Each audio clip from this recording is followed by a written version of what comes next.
Alright, we're trying this out.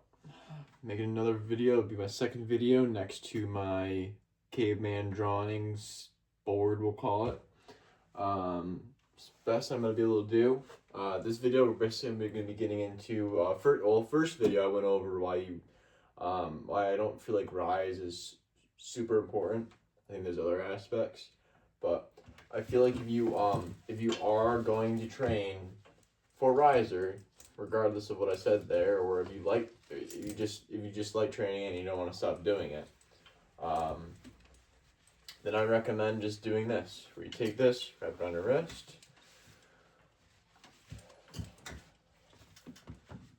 similar to this, if that makes sense, if you guys can see what I'm doing, just wrapping it again around my wrist, almost going around the supinated area, meeting it to my top knuckle, and then I just go right here. And then I think the best thing to do if you're going to train riser here is have it be a back pressure. So you're pulling in back to you, and then you're also activating first this part. So I'm doing this, and then I'm pretty much just pulling back. Now I think this is a good workout, especially if you're just getting arm wrestling, because I feel like if you could really separate your opponent, just boom, boom, boom. Just keep on separating them to the point where you are now taking his hand and you got most of his leverage. I feel like that's perfect. I feel like this is pretty much the only way you really should be, I feel like, training your riser. I mean, I don't have a crazy amount of weight on here, but if you keep on repping this, actually you're gonna get tired.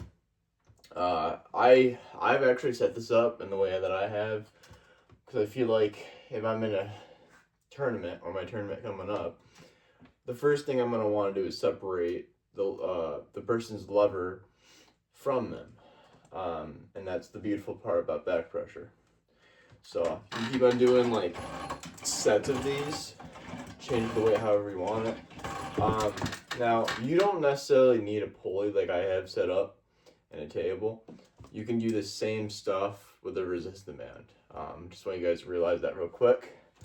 You can just pretty much get a resistance band, or you can get it's hard to really explain it, but it's like a resistant band that's like a cylinder that's like a rope all the way to one part. There's like a handle on it, and then the other part there's a handle on it. And right now I'm looking around to see if I have the package that it came in to show you without having to take it off my setup, and I don't see it. So hopefully you just understand what I'm saying. Yeah, or end of the day, any kind of resistant band, if you could put it around like anything, you can put around a pole, you can put around stairs if there's a pole around there, anything you can act as a anchor, you could use for this.